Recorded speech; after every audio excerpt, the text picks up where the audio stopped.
Good evening, everyone. This is Eldridge, and I am here with Bethany Abrahamson. She is the proprietor of In the Know Tarot, which is located at 612 East Longview here in Appleton, Wisconsin. So, Bethany, I really want to thank you for the privilege of getting a chance to share information about what it is that you do and how we can benefit from the service you provide.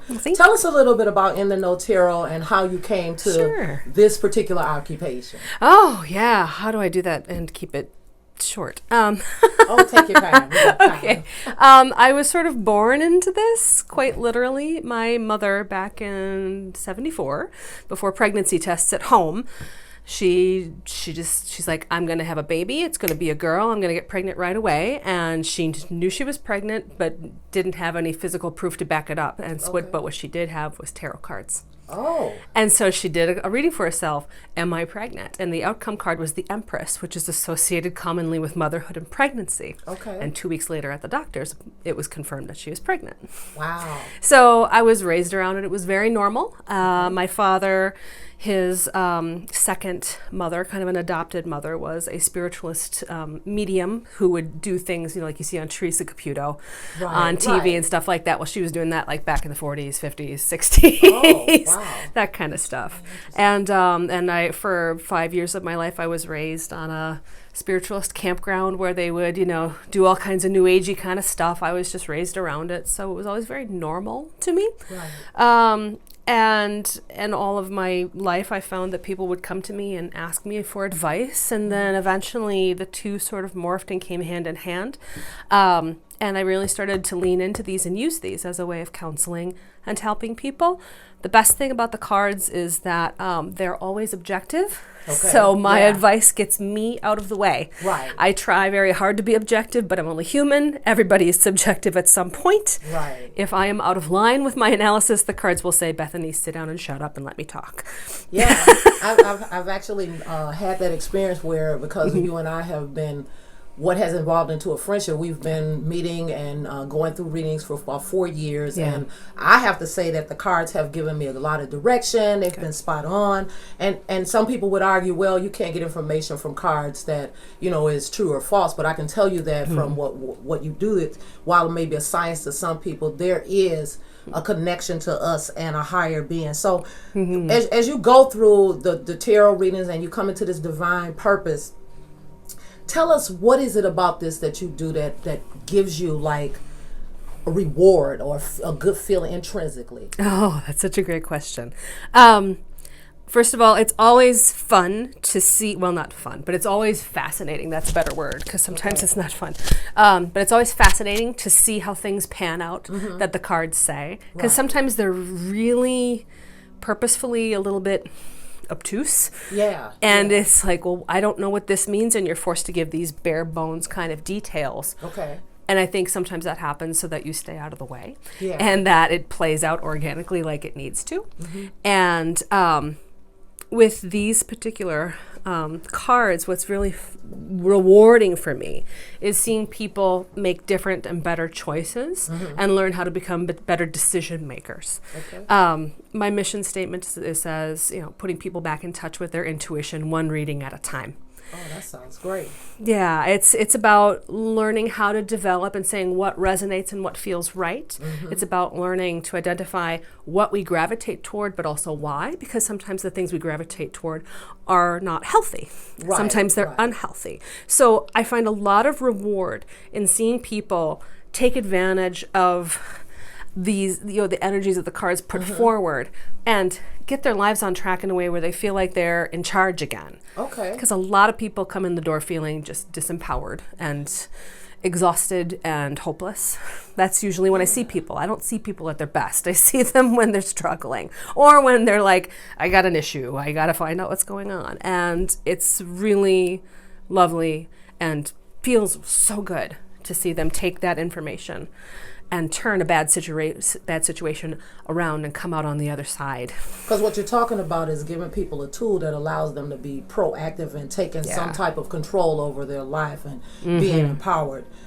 What are the opportunities for someone who might be seeking to find out if they have the gift, or how would they know that they're called to this occupation? So you said you knew it from your mother and you knew it, but what are some other ways? And also the use of tarot as to going in a different direction. How does someone actually know what the options are? Oh, wow. Okay.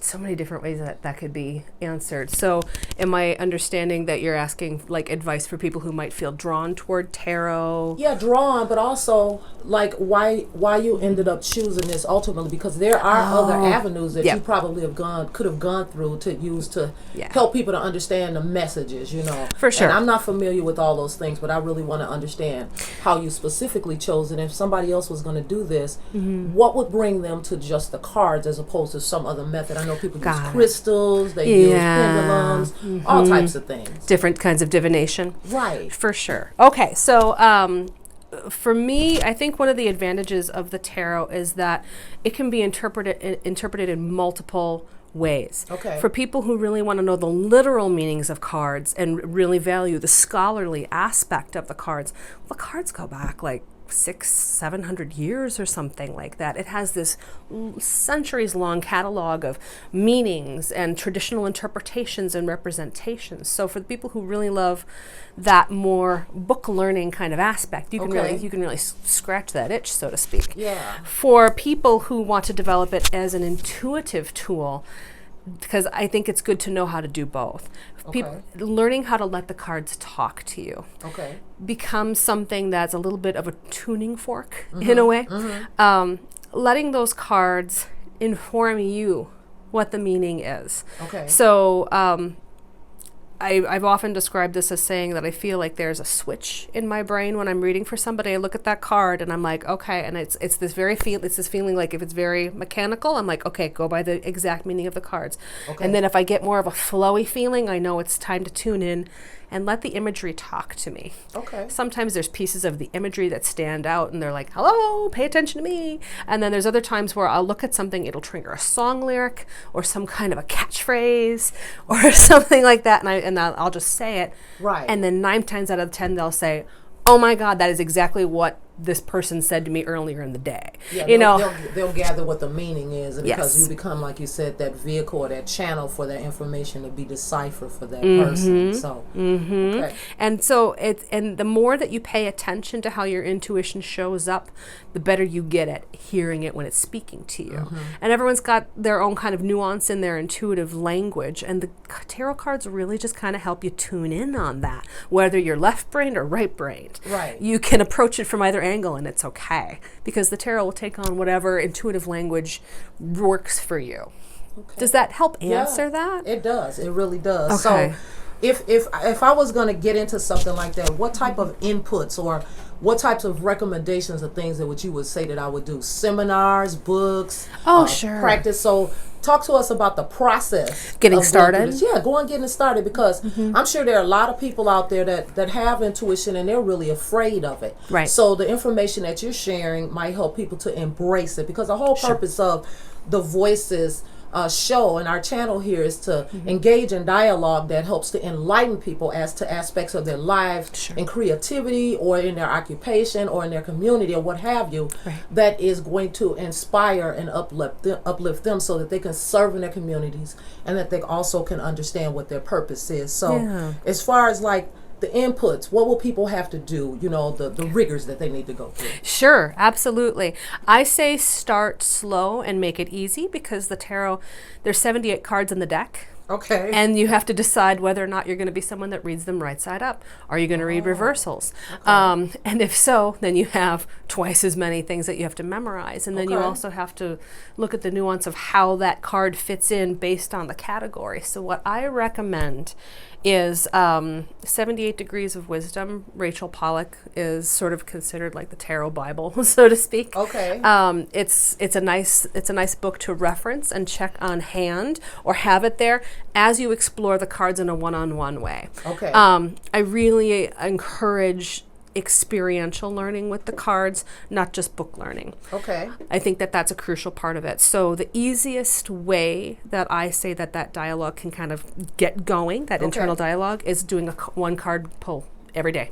Okay. So it's like, this is the theme of my day, and make it intentional, not unless it's just going, okay, what card do I need to learn today? Right. At least that's intentional. But you can even say, what am I going to be encountering today, and what do I need to prepare for? Or what skills do I need to bring to the table? And then you do a 1-card pull.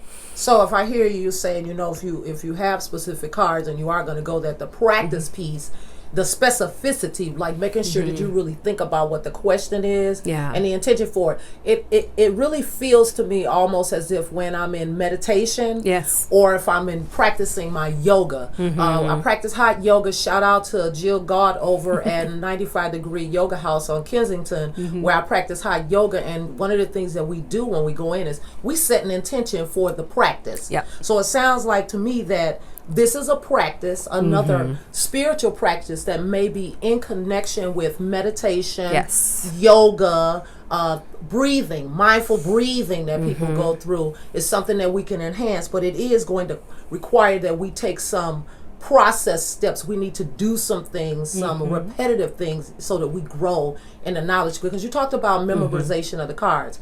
Now, I read some literature. I was reading through, I don't know if you ever saw it, but it's called Biddy Tarot, B-I-D-D-Y, and she was saying it's not necessary to memorize the cards. I also had some interaction with, shout out to Paris Drake, you know, about the different ways that people use crystals and then the balls and stuff. But what I like is with the intention that you're setting with the cards. So talk to me a little bit about what that would look like if somebody was doing that in the morning. What are the ritual, if you will, that they would go through? How about I just kind of act it out? So let's say, why don't we do it? I'll show you. Why don't I ask a question? You got it. Absolutely. Go ahead. So what would you like to ask? What's your intention? My intention here is to make sure that people feel good about this broadcast. Okay. So. Very good. How are people going to feel? What is their frequency going to be? Is what I want to know. That's always my question. How are they going to react to the video? What's their frequency? Why don't we focus in on that? I would like you to pay attention to what card speaks to you. This is part of that intuitive tune-up that we do. And whatever resonates and sings to your heart. Okay. Just go ahead and show me where it is. I hear it sing. There it is. Very good. I know that lady. Okay, so Bethany just pulled one of the favorite cards of the deck. I want you to explain to us all about that card, Bethany. It's one of my favorites, the Ace of Wands. Aces represent new births of ideas, new energy, etc. And wands talk about the things that really kind of get us fired up. So it's like our creativity, our sense of adventure, and things like that. Can y'all tell I'm fired up?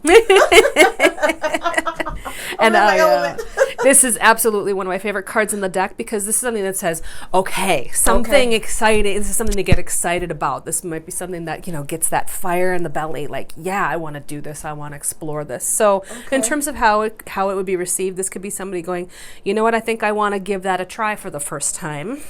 It could be it could be fun.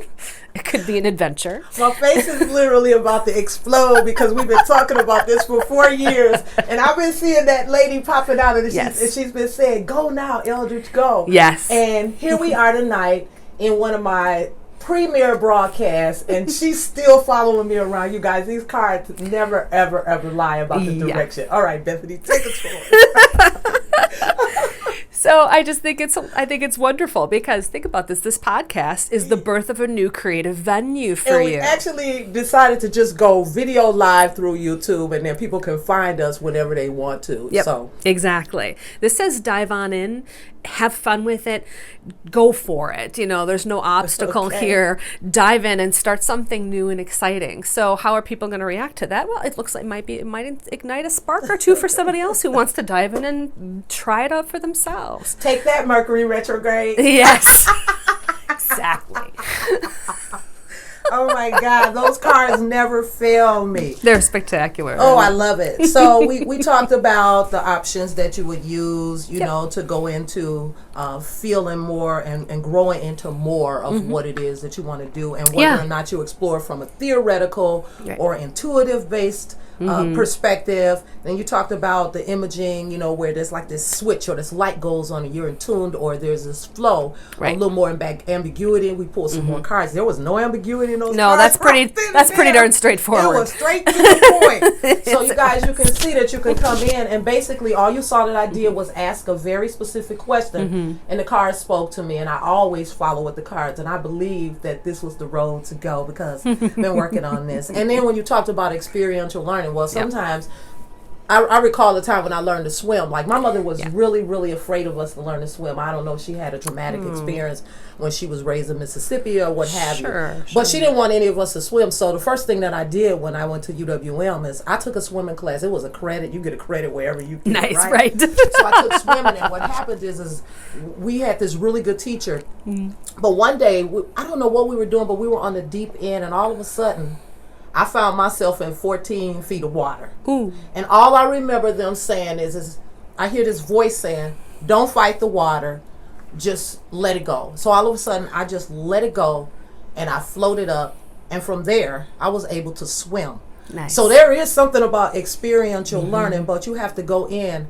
I think what we're talking about is when you take that dive off of the cliff, whether it, make sure there's enough water there so that you don't hit the rock, But don't forego the experience is what you're saying. So get yourself a deck of cards and practice. Yeah. Is there a specific deck of cards, or how will people know the cards that are for them? Because I bought a deck that spoke to me. Yeah, and that's so important because there is such a wide swath of cards. I mean, there's something for everybody out there, whatever your interests are, whatever your aesthetics are, all that kind of stuff. We're big. Yes. Big. Exactly. Some people really like the really large cards. So I can see them. Exactly. You gotta make sure I gotta be able to read the writing, people. Yeah, you know what? I liked these cards because they're small. Okay. And they fit in my hand. So it's like have cards will travel.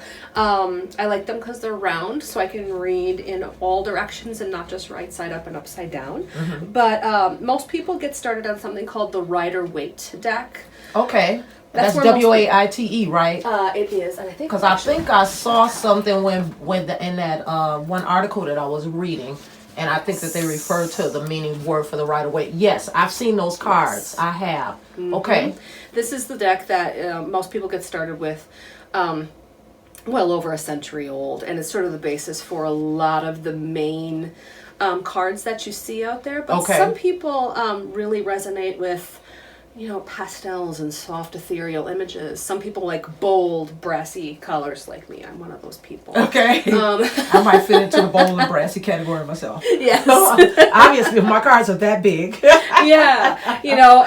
There's also like cultural nuances. So if there's a certain culture that you resonate with, there's chances are there's a deck for you. Okay. Which I think is also really important. Yeah, so it's really all about whatever feels right. I would recommend, the big thing I would recommend is, because tarot has been so long associated in the movies with being scary. Right. How many times have bad things. Yeah, how many times have we seen that scene where they're like, am I going to die tomorrow? And then they pull the death card and everyone goes, ah! Right. And people like me just sit there and go, oh, come on. Because we know we're going to have to deal with that in real time. Right. Somebody coming in and freaking out about that. Making sure that the imagery is not too frightening. If you're a first timer, that scares easy. It's one of the reasons I like this deck. I don't know if I can find my death card right off the top of I might not be able to, but a lot of times, like the death card in these have like a big Grim Reaper with a scythe on it. It looks very kind of scary. There's yours. There's mine. Mine just looks simply like the shedding of a skin, like it's something natural. It almost looks like a snake skin, shedding a skin. Yeah, and that's exactly what it is. Okay, okay. So it's just this very peaceful going to rest. You could even look at it as what happens with a butterfly. It can't get to be that beautiful butterfly unless it sheds its cocoon. So we have a tendency to put a death of one form of life, and then what do you call awakening or resurrection, if you will, into another form of a life. So I think again the dialectic strikes here, where and the thing that I'm going to be doing another talk about is that why is it that we continue to just go to the negative, and how can we use what is the process that we actually use use. So Right. when you talk about the process of really looking at the cards and understanding that, yes, there's literal meaning, but it's in situ or in context. Right, So. absolutely. It's just really important that the cards that you look at and work with make you feel at ease. I think that that's an important thing. It doesn't help if you look at them and you're like, oh my god, there's the images on this. I could look at them all day. That's always a good deck. Right. That's always a good thing. It's yeah, and you know, you can have a variety of decks. If you're in kind of a soft ethereal mood, you can have one of those more beautiful, delicate, kind of swirly kind of cards. Or if you're like, yeah, but sometimes I really need some cards that are going to kind of kick me in the ass, you can get them with very strong, stark, sharp lines and bright colors that'll bash you over the head. Yeah, and I think it depends on, like you said, who your audience is too. And there's like certain people that when you come in, you kind of know that if they're a little bit more timid or intimidated, you will probably use a softer approach because there, I believe, like I said, there is some science into it. There's some people science into this. Yeah. As far as like, you said it's not necessary to memorize the cards because you can start out with decks that will train you. But as far as ongoing education, how do you keep your skills up to what's going on? I mean, I know there's got to be different epiphanies that you have where you realize that you have to go to another level. Oh, yeah. So take us to where you would go through the process of educating Bethany so that she's better able to be servicing her clients. For sure. One of the biggest things that I do is different layouts. Okay. Because it gives these different ways of approaching one question from multiple angles. Okay. And disseminating this information through these different kind of, what if I think about it this way? Or what if I look at the nuance of the question that I have at hand? What if I look at it from this direction or this direction? Okay. So, like for example, one of the main readings that a lot of people do is like a past, present, future. Well, there's also, you could do like potentialities and saying, okay, so if I were to choose this, what are the potentialities at hand here? Okay. What are the benefits of this? What are the obstacles I might run into? Okay. That kind of thing. So it's like taking that and just turning around and looking at it from all these different angles. Right. You know, a multi-dimensional kind of an approach. I also happen to be really blessed to be connected with some wonderful friends and colleagues that work in the industry. Okay. That if I'm feeling stuck on something, I can source out to a colleague and we can kind of have a conversation about it, and it kind of sparks and opens that up a little bit. Because that does happen. Sometimes you'll be working with somebody who has an issue that really bumps up against something of yours, and you kind of need to break free of that a little bit, to break your eye open, to make sure that you're seeing their issue and you're not accidentally putting your issue on top of theirs. Yeah, because if we do have any type of bias to something, definitely the energy could be impeding our ability to break through. And then, like you said, the mind's eye to get know through your there. stuff is a cardinal rule in this business. Yeah, you gotta know. And there's also like national conferences that you can attend. I just went to one actually at the end of April out in New York City called the Reader's Studio. Okay. And there were people from 9 different countries that were in attendance. Oh so it was truly an international event, which was very cool. And then they have guest speakers and seminars where they're like, okay, so let's take a look at this. One of them did this really, in fact, she's the author of that book that I have over there. 365 tarot spreads. Okay. Sasha Ooh, Graham. made it out of that eye. Ooh. Yes, you got I without the glasses. You're doing good. Yeah. Sasha Graham, she was one of our guest speakers, and she was incredible. She was talking about like working with the shadow side of ourselves through the tarot, which was really intense and really interesting. And then there's also another speaker there named George Khoury, who was fantastic. Bethany Dawn, who is another major leader in the industry, gave another talk about viewing the cards through. She's more on like the Wiccan path. So looking at like goddessy kind of archetypes through the cards. And George did a wonderful thing saying, this is for the clients that come in and say, I don't know what I need to be. You know, that whole, I still feel like I haven't figured out what I need to be when I grow up. Okay. That kind of purpose thing. conversation. Yeah, the purpose conversation. And the way that the whole weekend got started off is we got to randomly pair up with somebody and exchange readings. And then 3 days later, at the end of the seminar, you meet up again, and then you reinterpret the cards. Oh, so wow. you can see just how much your perspective has changed over those 3 days. That is really good. It's really great. And they have these little breakout sessions where you can go meet authors of certain decks, and they'll be describing the creative processes behind their decks, so you get to hear their tarot symbology as well. Constant exposure to how other people see the tarot, by and large, I think is just one of the best ways that helps me stay fluid up here, and to make sure that I'm focusing on growth and seeing, you know, that ever evolving symbology continue to grow. Right, because truly nothing is going to stay stagnant. I always joke about things and say that, you know, in all of the crafts or all the occupations I've ever worked in, we've had to have continuing education credits and to perfect what it is that we do. And I know 3 or 4 professions where you get the practice. Right. You know, you don't have to be perfected in it. Right. One of the couple of last 2 things I really want to ask you about is your personal preparation that you go through every day before you start to work for your clients. So let's say I'm coming in at 5 o'clock and I'm going to do a reading. Yeah. What type of preparation does Bethany go through? I always make a cup of tea first. Okay. That's part of it. I do a little bit of some grounding exercises first, because I know me, I'm a little bit of I'm always up in the clouds somewhere. So I'm making sure that both of my feet are firmly planted on the ground. Yeah. Some good breathing, some grounding exercises, and then once I feel like I'm connected to the ground, that's when I call forth. I call forth my higher self. That's just the terminology I use, and where I say this whole thing of saying, okay, I now call forth my higher self to step in and take over. That ego human Bethany takes a seat, and that soul purpose Bethany steps forward. I set the intention that I'm going to be an open channel for whatever information needs to come in, while still respecting the energetic boundaries of my clients, to make sure that we don't accidentally take on each other's energy. Right, because it can happen. That definitely can happen. Because I'm an energetic sponge. Yeah. So if somebody is walking in and they're sick to their stomach, I'll know, because I'll start to get sick to my stomach if I don't turn it off. So it's this very purposeful turning it off to make sure they don't get my stuff, I don't get theirs. And then I do something, again, with that intention. I say, and I now declare that I am going to deliver this reading to the highest and best of my ability, and I am going to bring forth everything that they need to hear.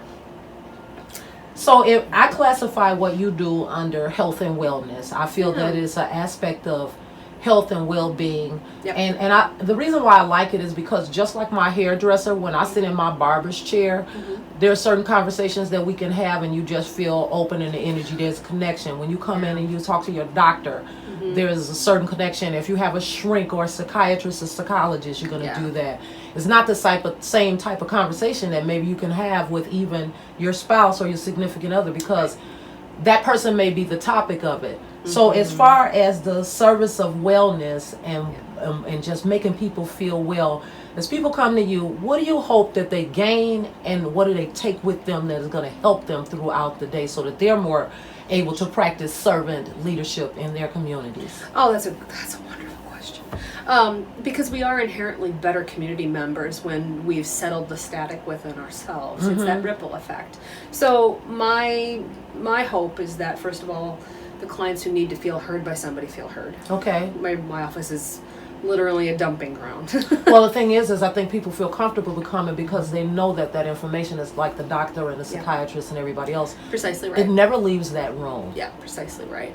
That's because for a time I was actually pursuing my master's degree to become a licensed a professional counselor. Okay. And one of the things that really stuck with me was going through my ethics class and about confidentiality rules, and so I've modeled my business on that. Okay. So yes, confidentiality is a huge thing, and the power of being heard. Some people are surrounded by people, but they don't feel heard. Yes.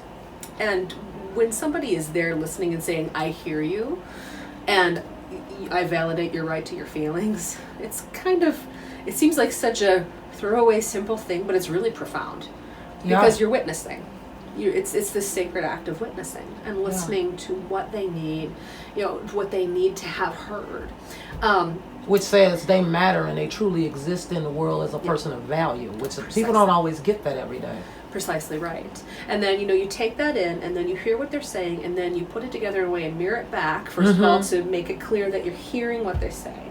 And then beyond that being heard, a lot of people come in here because they feel like they're stuck and they're optionless. And that kind of a thing. And saying, sometimes we're in a holding pattern.